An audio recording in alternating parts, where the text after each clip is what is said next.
जय हिंद। आज हम class 8th science chapter 4 metals and non metals का एक टॉपिक है chemical properties of metals and non metals. तो आज इसी को डिस्कस करने वाले हैं। आगे बढ़ने से पहले आपको बता दे कि जो पिछला इसका टॉपिक था physical properties of metals and non metal, तो उस पर बात कर लिए हैं। चाहे तो आप जाके देख सकते हैं, लिंक डिस्क्रिप्शन में है। तो फाइनली अब हम यहाँ पर बात करते हैं chemical properties of metals and non metals के बारे में। यहाँ पर 5 सब टॉपिक है। पहला है रिएक्शन विथ ऑक्सीजन, दूसरा रिएक्शन विथ वाटर, तीसरा रिएक्शन विथ एसिड्स, चौथा रिएक्शन विथ बेसेज और पांचवा है डिस्प्लेसमेंट रिएक्शन। तो हम अभी पहले देखते हैं रिएक्शन विथ ऑक्सीजन। आगे ये जो पढ़ने से पहले यहाँ पर रिएक्शन का मतलब क्या होता है, तो पहले हम रिएक्शन का मतलब समझते हैं। देखिए, रिएक्शन में आ रहा है, रिएक्शन में एक्शन ये जो आ रहा है, इसका मतलब होता है कार्य। इसका एक अपना काम होता है। जैसे HCl है, हाइड्रोक्लोरिक एसिड, तो उसका एक अपना काम है। हाइड्रोक्लोरिक एसिड का जैसे एक दो कार्य बताते हैं। पहला रिफाइनिंग ऑफ केन शुगर, जो नॉर्मल शुगर है उसका रिफाइनिंग में यूज होता है। दूसरा प्यूरिफिकेशन ऑफ कॉमन साल्ट, तो वो कॉमन साल्ट के प्यूरिफिकेशन में भी यूज होता है। तो इसका एक अपना एक्शन हुआ। अब यहाँ पर देखिए री लगा हुआ है, री मतलब दोबारा, उसको दोबारा दूसरे एलिमेंट के साथ रिएक्शन करवाया जाता है और उसका कंक्लूजन, उसका रिजल्ट देखा जाता है। तो पहले अब हम ये देख लेते हैं। Metals react easily with oxygen if they are exposed to air and form their oxides. Metals यदि इसको एयर में एक्सपोज यानी एयर में छोड़ दिया जाए फ्रीली, तो ये क्या करता है, ऑक्सीजन आसानी से रिएक्ट कर जाता है। जैसे इसका एक बेस्ट एग्जांपल देते हैं। जैसे आप अपने घरों में जो आयरन नेल्स होता है वो अटैच्ड होता है दीवार से। वो आयरन नेल्स कहाँ पर है, इन्वायरमेंट में फ्रीली है, फ्रीली वो कांटेक्ट में रहता है इन्वायरमेंट के। तो इन्वायरमेंट में क्या प्रेजेंट है, एयर, वाटर। एयर में क्या है, ऑक्सीजन, और वाटर का ड्रॉपलेट्स भी होता है। तो आयरन वाटर और ऑक्सीजन के साथ रिएक्ट करके क्या फॉर्म करता है, रस्ट, जिसको आयरन ऑक्साइड भी कहते हैं। मतलब वह पार्टिकुलर मेटल के ऑक्साइड हुआ। तो यहाँ पर आयरन है तो क्या हुआ, आयरन के ऑक्साइड है। तो यहाँ पर देख सकते हैं इजली कि आयरन क्या है, इजली रिएक्ट कर गया ऑक्सीजन के साथ इन्वायरमेंट में। It is basic in nature and turn red litmus blue. अब यहाँ पर देखिए मेन डिफरेंस यही तो है कि वो नेचर में बेसिक होता है मेटल्स के साथ ऑक्सीजन रिएक्ट करने पर, और जो नॉन मेटल्स है वो ऑक्सीजन के साथ रिएक्ट करने पर क्या होता है, एसिडिक होता है। जैसे फिजिकल प्रॉपर्टीज में बहुत सारे क्या थे, डिफरेंस थे, पर इसमें बहुत कम डिफरेंस है। मेन है बेसिक और एसिडिक। तो ये बेसिक क्या चीज है, बेस और एसिड जानते ही हैं, ये बार बार यहाँ पर टॉपिक में बार बार आएगा। तो इसका मतलब एक मेन डिफरेंस समझा देते हैं। ये जो बेस है, तो ये बेस कम रिएक्टिव होता है एसिड के कंपेरिजन में।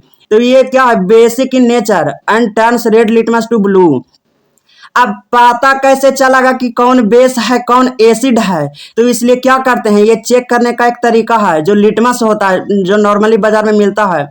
तो जो जैसे यहाँ पर एग्जांपल लेते हैं, जैसे एक ट्यूब है, तो इसमें वाटर ले लीजिए थोड़ा और इसमें आयरन का पाउडर डाल दीजिए, और इसमें जो लिटमस है बाहर से डाल के देखिए, यदि ये रेड से ब्लू में कन्वर्ट हो जाता है तो आप क्या समझेंगे कि ये बेसिक है। इसका ट्रिक भी बता देते हैं। देखिए रेड से ब्लू, तो ब्लू में बी आ रहा है तो बी से बेसिक, तो इससे समझ जाएंगे क्या है, बेसिक है नेचर में। और एसिड के मामला में देखें तो एसिड में क्या होता है कि एसिड में क्या उल्टा होता है, ब्लू से किस में कन्वर्ट होता है, लिटमस, रेड में।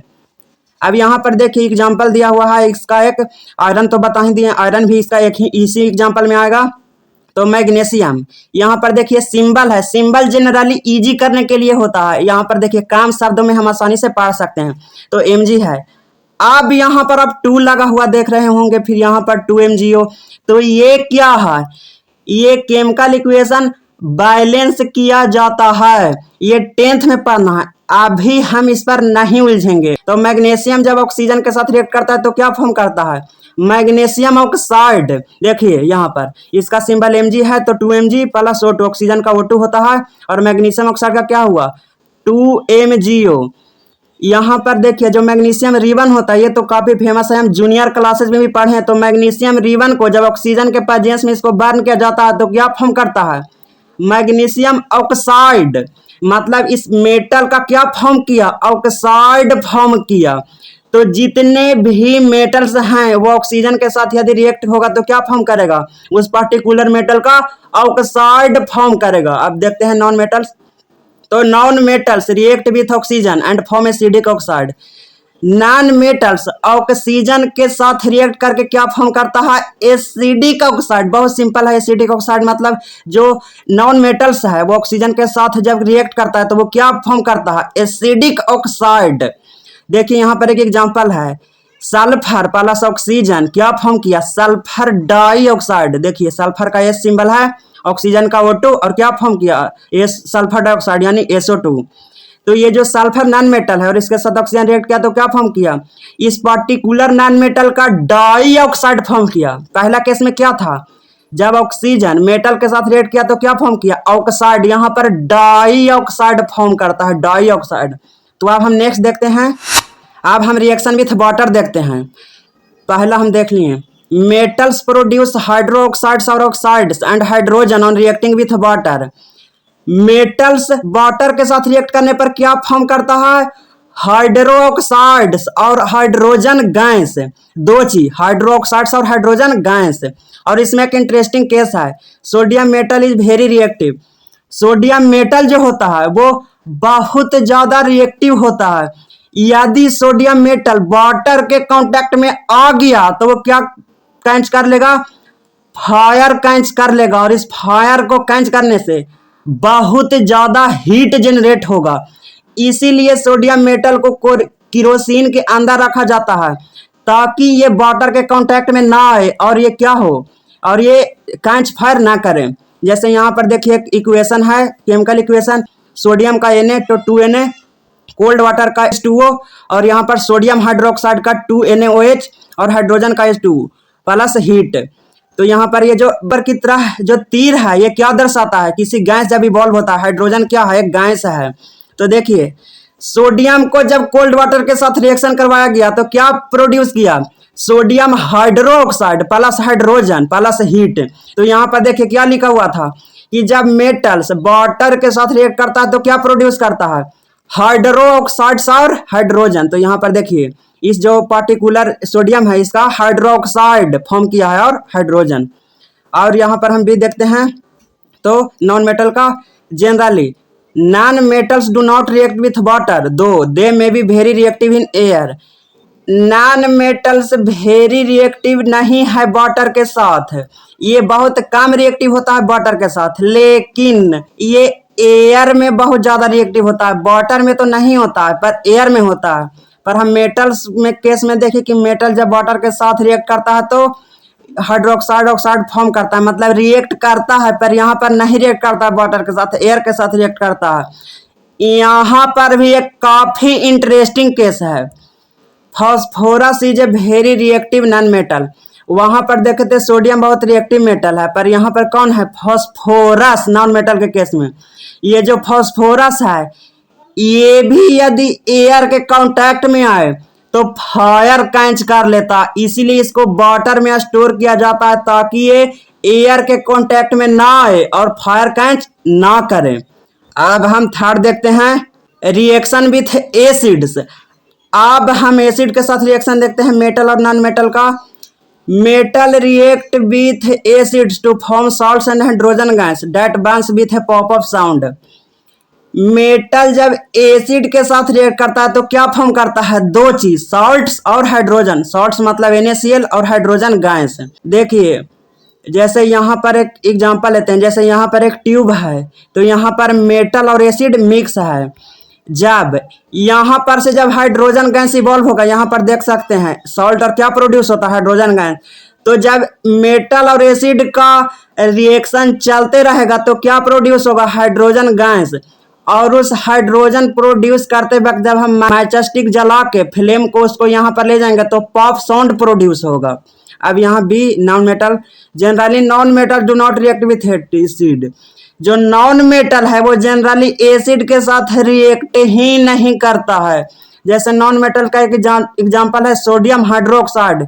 यदि सोडियम हाइड्रोक्साइड को किसके साथ, एसिड के साथ रिएक्ट करवाएंगे तो क्या करेगा, रिएक्ट ही नहीं करेगा। तो मेटल के केस में क्या है कि एसिड के साथ रिएक्ट करता है मेटल्स और क्या फॉर्म करता है, सॉल्ट्स एंड हाइड्रोजन गैस। और नॉन मेटल के केस में क्या है कि एसिड के साथ रिएक्ट ही नहीं करता है। अब यहाँ पर देखते हैं रिएक्शन विथ बेसेज। तो bases metals react with bases to produce hydrogen gas. जब मेटल बेस के साथ रिएक्ट करता है तो क्या प्रोड्यूस करता है, हाइड्रोजन गैस। और नॉन मेटल केस में क्या है, reactions of non metals with bases are complex. Non metal के केस में क्या होता है कि नॉन मेटल जब रिएक्ट करता है बेस के साथ तो कॉम्प्लेक्स फॉर्म करता है। मेटल के केस में क्या था कि हाइड्रोजन गैस प्रोड्यूस करता है, इसमें कॉम्प्लेक्स। ये काफी हाई लेवल का चीज है कॉम्प्लेक्स, इसलिए यहाँ पर नहीं समझेंगे, बस आपको यहाँ पर इतना समझना है। आगे देखते हैं। अब यहाँ पर देखते हैं डिस्प्लेसमेंट रिएक्शन। डिस्प्लेसमेंट रिएक्शन के जरा वर्ड पर नजर डालिए ना, डिस्प्लेस आ रहा है तो डिस्प्लेस मतलब क्या होता है, अलग करना या हटाना। तो डिस्प्लेसमेंट रिएक्शन देखते हैं। The reaction in which a more reactive metal displaces a less reactive metal from its compound in aqueous solution. Aqueous solution मतलब वाटर सॉल्यूशन। तो जो मोर रिएक्टिव मेटल होता है वो लेस रिएक्टिव मेटल को उसे कंपाउंड से हटा देता है, मतलब डिस्प्लेस कर देता है। जैसे यहाँ पर एक इंटरेस्टिंग एग्जांपल लेते हैं। जैसे देखिए ए बी सी एक मेटल है, तो ये जो मेटल है सी है ये मोर रिएक्टिव है, क्या है, मोर रिएक्टिव है। और ये जो ए मेटल है ये लेस रिएक्टिव है। तो चूंकि ये मोर रिएक्टिव सी है तो ये क्या है, कंपाउंड में है। तो जो सी मोर रिएक्टिव है, लेस रिएक्टिव मेटल को इसको कंपाउंड से क्या करेगा, रिमूव कर देगा। तो देखिए यहाँ पर रिएक्शन के बाद क्या मिल रहा है, ए देखिए सी क्या है, ए को अलग कर दिया और बी के साथ क्या आ गया, मिल गया। देखिए जैसे एग्जांपल लेते हैं, आप क्लास में क्या है कि सी क्या है, हेल्दी बहुत मजबूत लड़का है और ये बी का दोस्त है सी।